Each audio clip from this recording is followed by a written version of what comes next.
Good morning, everybody, and welcome to the second day, as Siddharth said, of this Pune Public Policy Festival. And of course, on behalf of Gokhale Institute, welcome to Gokhale Institute campus. I hope you will get some time to roam around and see the place and soak in the environment. We have, as I said yesterday, a very rich legacy and heritage. The institute is almost 100 years old and has been the place where very historic events have taken place, including some landmark speeches and meetings, and including the Constituent Assembly debates, which happened in the hall upstairs. I am delighted to be moderating this session with Mr. Vijay Gokhale, and I want to just say a few words by way of introduction, and then we'll be in conversation. Mr. Vijay Gokhale has been a distinguished Foreign Service diplomat, Foreign Services, in the Indian Foreign Services from the 1981 batch. And he has had a very distinguished career, which ended at the very top level of India's Foreign Secretary. He's also, I might add, what should I say, a historian by training, a scholar, an author, and of course, a very distinguished diplomat. Sir, we have a tradition that diplomats end up also going further and becoming Minister of Foreign Affairs. So we look forward to that step in your career. He has been very prolific since he stepped down from his official duties as Foreign Secretary, and he has written three outstanding books, very scholarly, as I said, very, very scholarly works, and the fourth one is going to be launched tomorrow in Delhi at the Literary Festival. He has served, I don't want to recount his entire career, but most importantly, from my perspective, and many of us think that he is probably the number one expert on China in India today. So please give him a warm applause for that. Today, in our conversation, of course, this is in the context of public policy. So unlike yesterday, we'll open up to the global arena, but we will get some time to also focus on China, which I think is Mr. Gokhale's really tremendous expertise. So I'm going to move over there and ask him questions. So this is, Mr. Gokhale, this is a public policy festival conference, which is actually about public policy. But in the global context, I guess for public policy, we can discuss in the context of foreign policy, because foreign policy is also, in the manner of speaking, public policy made by various nations, and the participant entities are nation states and not maybe local governments. And the biggest factor in the global arena is, of course, the United States. So I'd like us to begin with your views on how is U.S. foreign policy made. And how is the foreign policy in the US, I'm sure, is an outcome of their internal public policy mechanisms. But let me just provoke you by saying that often we think that all the US cares about is their economic interests. So they will take the side of sometimes dictators. They'll take the side of countries which have human rights abuse, or they will take wherever they have their economic interests are best served. What I'm trying to say, perhaps a little provocatively, is that often we think that international relations or foreign policy has to be guided by certain principles.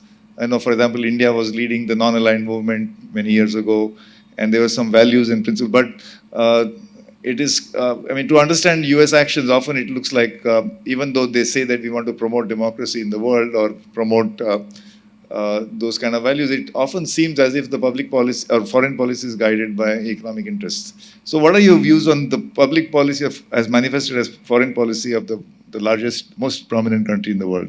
Yeah, thank you, Dr. Ranade.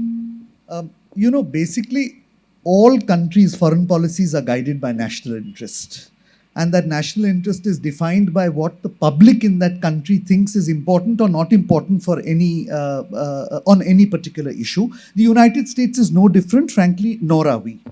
There is always a balance to be established between what is ethical and what has to be done because it's in the national interest. It's a constant struggle that anybody who serves in government dealing with national security has to deal with.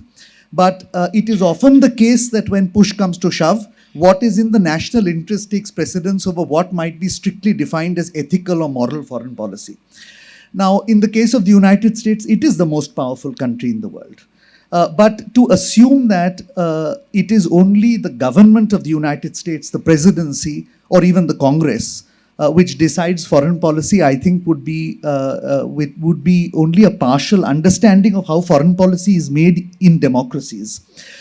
Classically, of course, the presidency is the fountainhead of all policy. The State Department is the executor of that policy.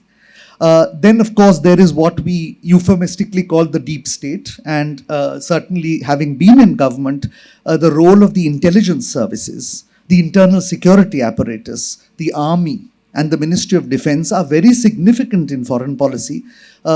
Very often, it is more prominent the nearer it is to your borders. It gets more and more diffuse the further it moves away from the borders, but they are important.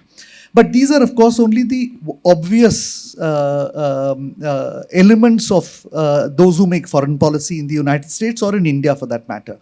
Parliament plays a major role. We don't realize that even if you're in the opposition in Parliament and you are effective on a particular issue, you have knowledge, you have understanding, then you can significantly influence public policy. And the Congressional Research Service of the US Congress is an outstanding institution in this regard, which we must replicate in this country.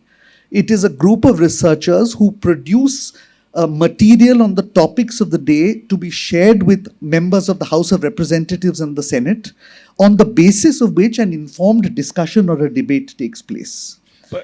Just to complete. So I think Parliament plays a major role in public policy.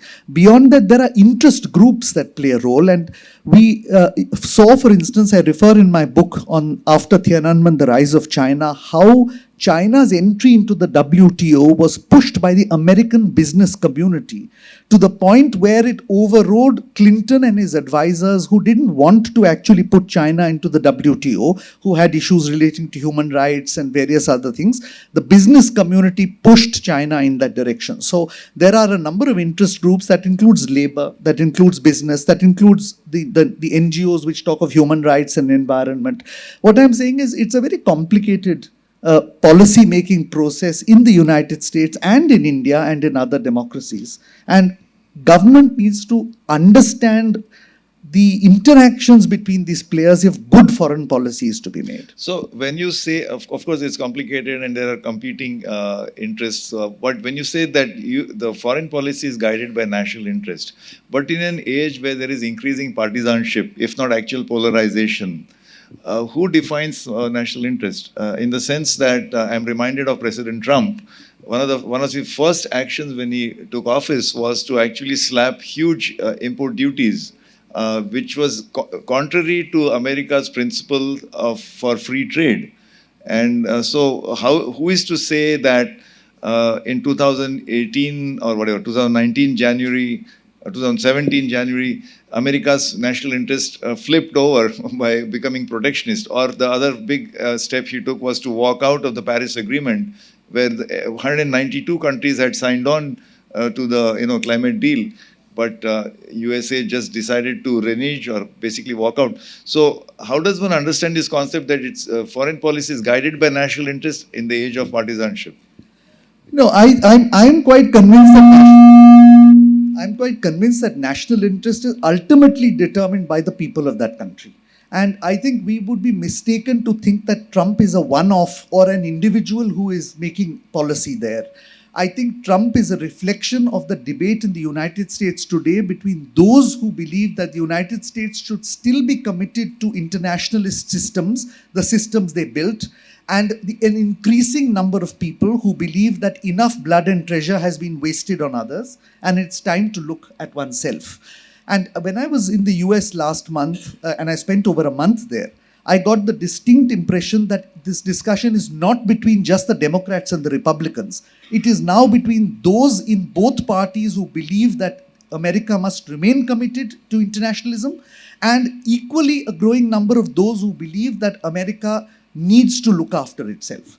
So what I'm trying to say is that ultimately Biden may be the last internationalist president in the United States. It's not that if a Democrat wins in, say, 2028 or 2032, you're going to go back to a situation of 2010 or even 2015. Trump is a manifestation, and I think the people have determined what the national interest is. So we should not assume that public opinion in democracies doesn't understand or define its requirements, and that becomes the national interest, both domestically and internationally. Yes, I'm going to stay with the USA for a little more because after all, it accounts for 25% of the global GDP and really it influences world affairs in a very significant way. Now, you are saying that internationalism is part of, obviously international relations, and internationalism is a principle, but at the same time, you are saying that foreign policy is going to be guided by domestic interests or how domestic the discussions manifest national interest. In fact, one interesting tidbit is that one of the most popular US presidents of modern times is Jimmy Carter, and he's still alive, by the way, he's almost 100 years old. But he's also the most unpopular president domestically in the US. So, I'm trying to understand a little bit more about what you mean by internationalism, because, for example, we were committed to internationalism. We were committed to multilateral institutions like the United Nations or the World WTO. And at the same time, there is this tendency that the US is manifesting, and what the US does, other countries will follow. We will walk out of Paris deals. We will walk out of, perhaps we will stall or block WTO proceedings. The WTO dispute panel was, one of the key linchpins of WTO is dispute resolution. And the dispute resolution body has to be appointed by members, including the United States. And they blocked the entire dispute body was empty for almost a year. So it was in a way hurting the interest of internationalism. So how to understand, on one hand, you're seeing internationalism and then foreign policy projecting domestic national interest? No, it's very simple. I think for most of the period after the Second World War, United States economic interests and national security interests dictated that the United States remain committed to the international order they built after the Second World War. And as the dominant country in the world, they had the wherewithal, both economically and militarily, to sustain that situation. I think today, public opinion in the United States feels that more funds need to be spent on the domestic upkeep, because what has happened is there has been a degradation of infrastructure, a loss of jobs, and offshoring of industry, and all that has hurt the United States. So at the end of it all, in a democracy where any government has to go to the people for a mandate, it has to sense the mood of that people. And the mood in the United States is changing decisively today. We in India have to understand that as well.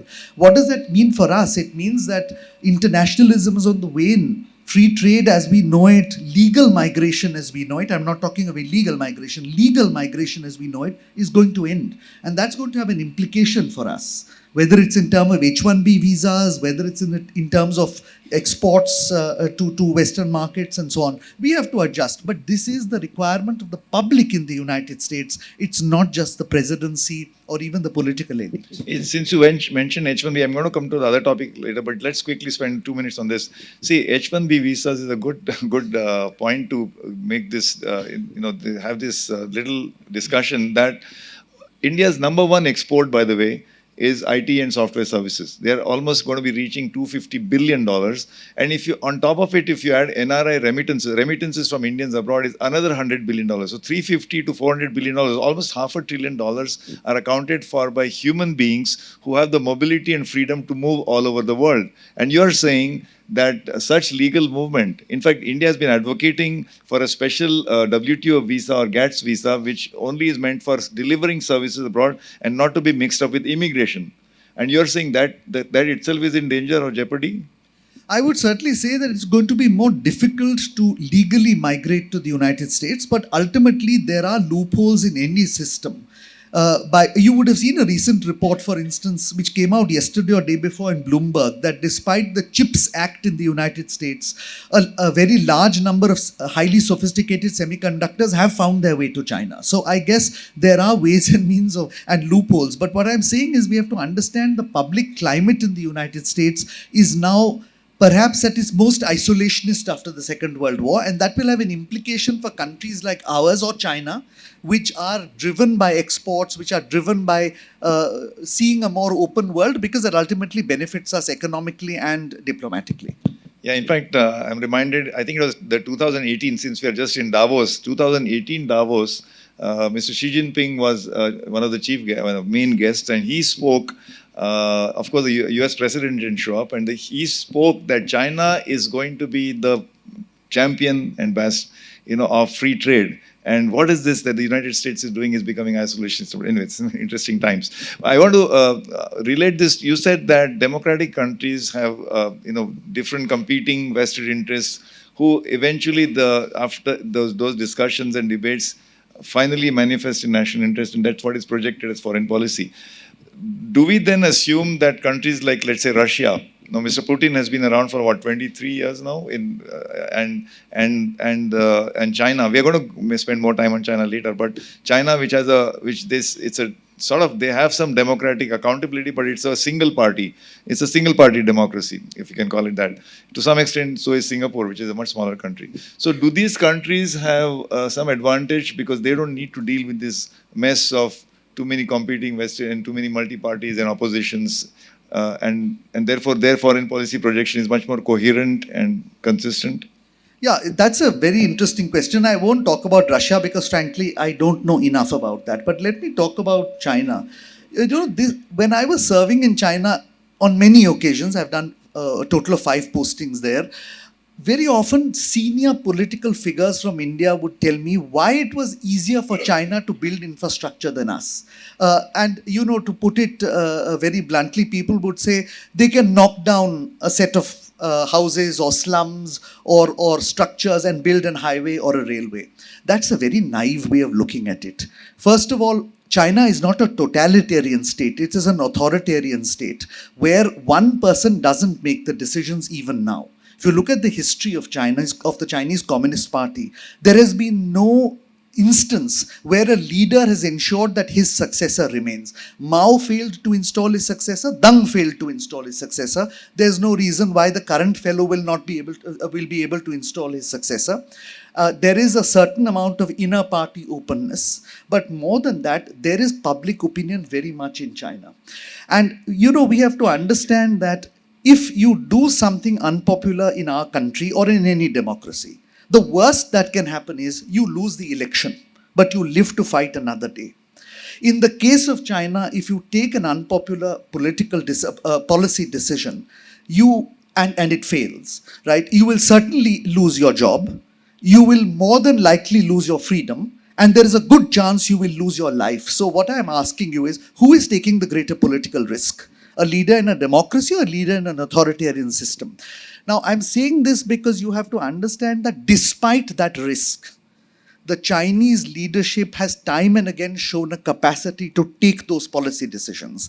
In 1989, during the Tiananmen incident, I was there very much in the square. The obvious reaction of an authoritarian leader would be to double down.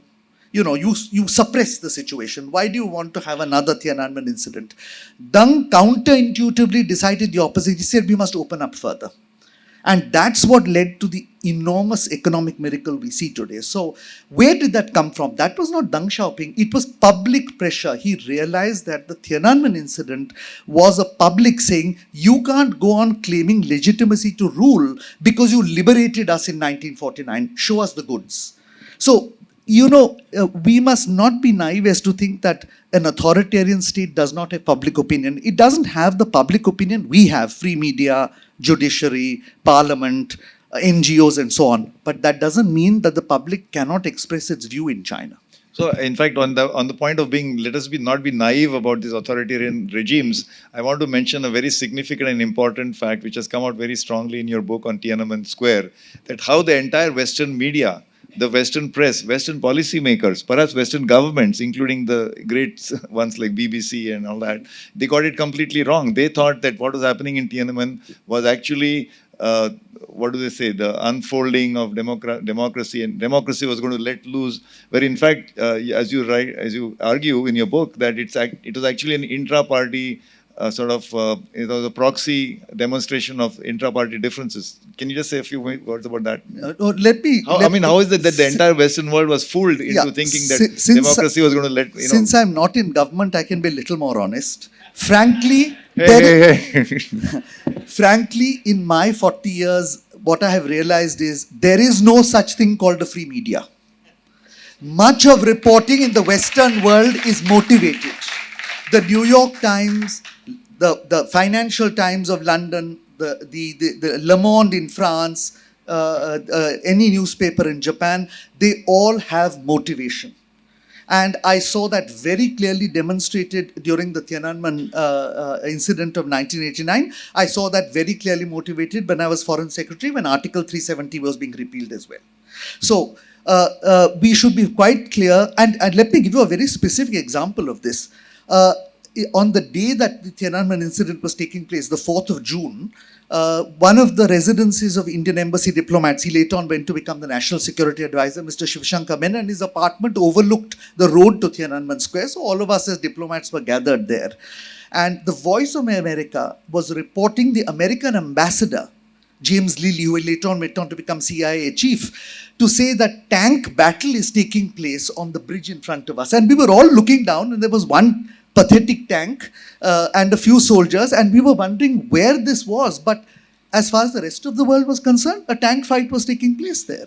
So I write in the book, it's not that killings did not happen. Of course, there were killings. This was a protest and an authoritarian state suppressing the protest.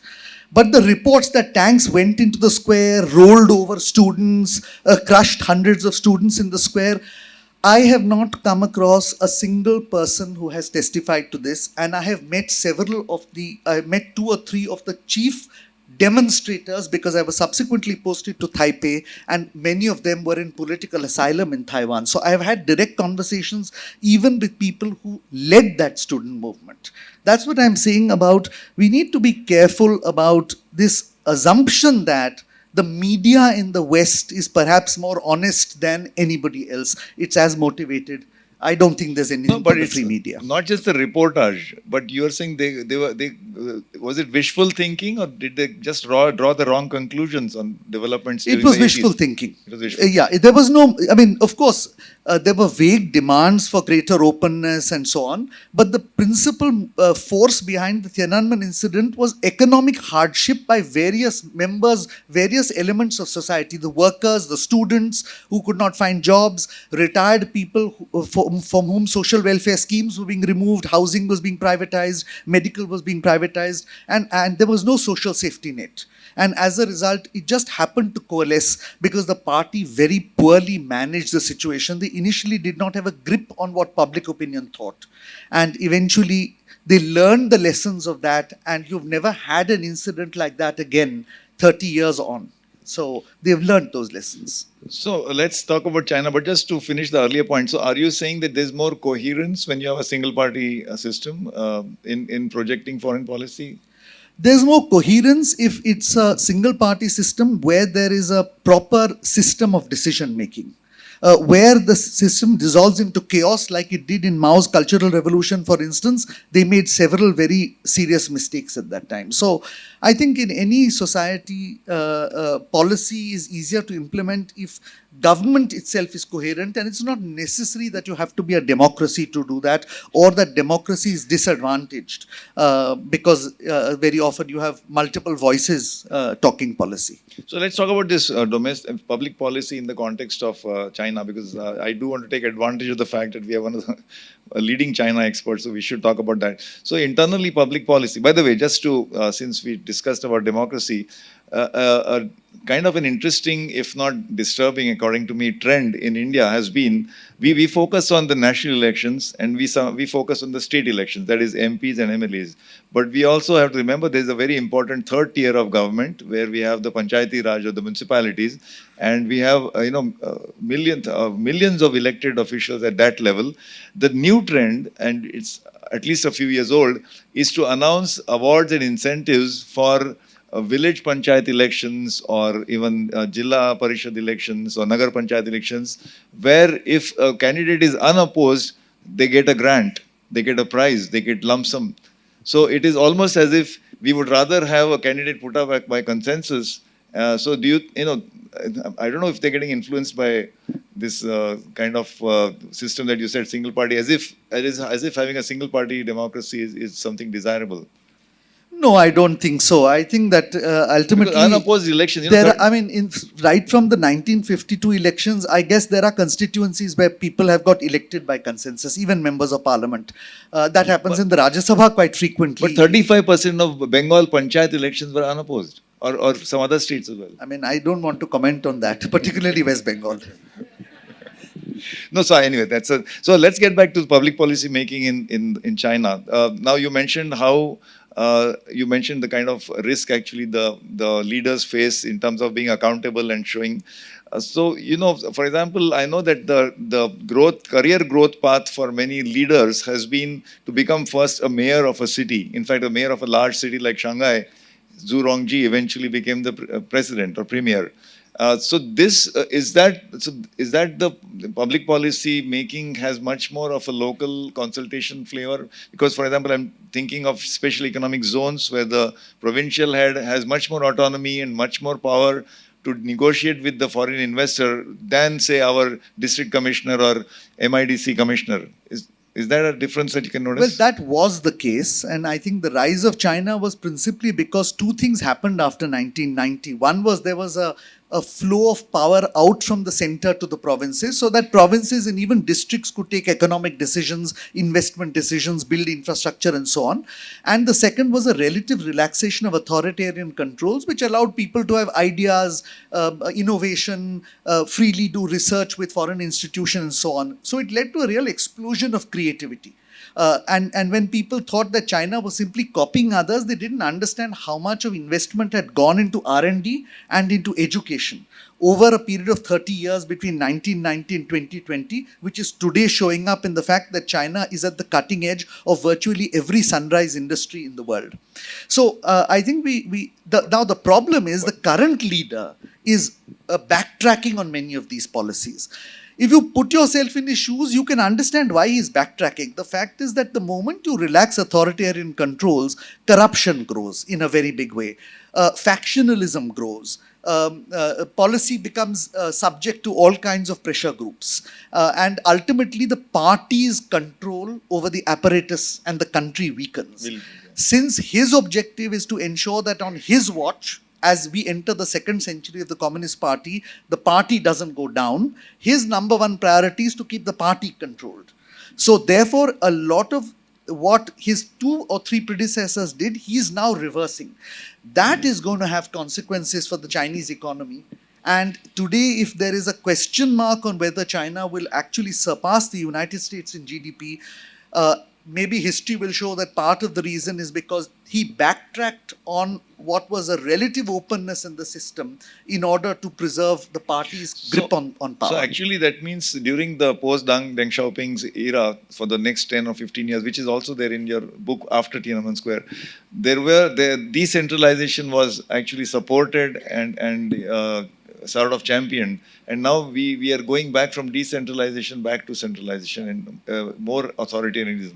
We are seeing that in other countries as well, right? I mean, there is a talk that authoritarianism is now sort of manifest in different parts of the world. For example, in Argentina, the kind of views expressed by the new president, or in Hungary, and some other parts of the world. So is that something that you have noticed, and do you think this is just not a strong trend, but just something passing? It's a phase, but let's be clear. In Argentina, the people voted the president to power. So I think at some point you have to accept that it is a public mandate. If Trump does win the election in 2024, it is because the public votes for him. And if the public votes for him, they agree to his stand on some things.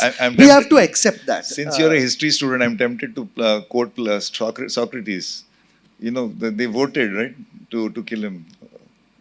Yeah, well, I mean, there are extreme cases in history where, and we don't have to go as far back as Socrates. I mean, 1933, Adolf Hitler actually became Chancellor of Germany democratically. So how much premium do you keep saying that Argentina, they voted him? I mean, you say that the media is not free media. There are, yesterday in Dr. Shamika Ravi's talk towards the end, she mentioned about narratives, that you have to be cautious about narratives.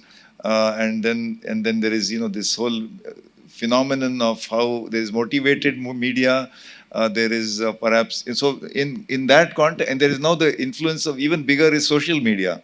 And it can just be a wave which has to sustain for a couple of weeks until some people realize that something is fake. But that's good enough during the heat of the election moment. So you have to be careful about saying that people have voted for this new president. It happened in Hungary too. Viktor Orban. So, no, I think we have to be careful about narrative. First of all, who crafts narrative in the international arena today? It is basically the Western media. They craft the narrative. It's not China, which is still trying to do so, or India, or the global south. So, first of all, we need to understand why that narrative is being crafted. And let me be, frankly, quite frank here, because I dealt with this when I was in the diplomatic service. The belief that somehow democracy in India is not the democracy as it should be. Now, let's be clear about a few things, and I'm not commenting on any particular situation. Is there a universal definition of democracy? Has the United Nations or any multilateral institution defined what democracy is? If not, Lincoln. No, Lincoln is the president of the United States. They can't define anything. The fact of the matter is, if there's no single definition of democracy, and we take the parliamentary Westminster style of democracy of Britain as the model, then America is not democratic, because it's a presidential form of government. Nor are France and Germany, because they have proportional representation. Both these are deviations from the parliamentary system of democracy. The point I'm making is this: if the Western countries had the right to adapt democracy to the specific environmental conditions of those countries, then why do they not give the same benefit of the doubt to the global south? Now, I'm not passing a judgment here. I'm not passing a judgment on whether India is going in the right or wrong direction. That's not my job. But what I'm saying is, surely we have the right to define and adapt our democracy based on our environmental conditions, because in 1947, a country which had been bereft of all political authority could only adopt the one system that our leaders knew and had dealt with, which was the parliamentary democracy of Britain. And that's why we took it. And now it has been adapted over time. The constitution has been amended endless number of times by previous governments. And therefore, my view is, if so long as the public opinion remains alert, and so long as we do not have our voices suppressed when it comes to expressing views on matters of concern, I think we should allow democracy in any country to adapt, and that's what's happened in Argentina. You move from one Perón, which was an extreme left populist government, to an extreme right one. But the people voted both into power, and corrective action did take place when Perón became dictator ultimately. Yes, the pendulum swingeth. In fact, democracy is imperfect, and that's the very strength of it. It is messy, but the imperfection. And when you mentioned we have done 100 amendments to our constitution, that's actually 50 something. Yeah, 150. So that itself is, I think, a matter of strength, that it's a living document, and it's open to interpretation and amendments. So let's, I think we are getting into sort of the last phase. We want to talk a little bit more about India. I would have loved to spend more time on the Chinese public policy environment. In India, do you think, since you are a foreign policy, you spent a big part of your career and life in foreign policy, is foreign policy also in India, in the Indian context, should it also be subject to democratic voices and the chaotic, many vested interests influencing foreign policy, in the sense that earlier it was felt that foreign policy, perhaps in the earlier days of our independence, that it should be left to specialists.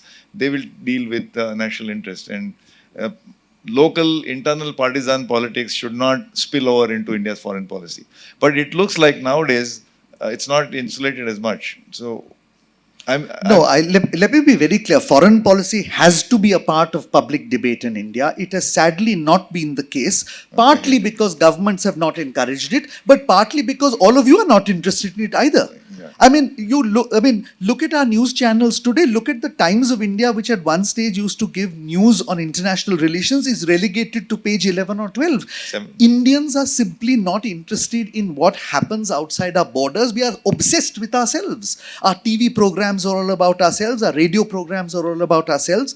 If we don't, as a public, raise our own awareness about foreign policy, how do you expect your leaders to talk about it?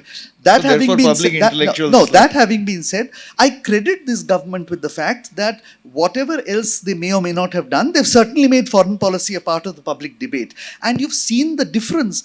Forever my view has been our strategic adversary is not to our west, it is to our north. Yet every single political debate is about what's happening in the western neighbor. We have no information.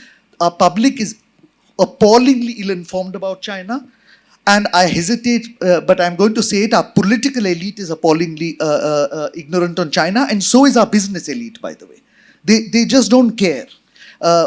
Finally, and it's unfortunate that Galwan took the shape it did. It has finally triggered some interest, but it is still appallingly low compared to any other major global power. And we are on the way to becoming a major power.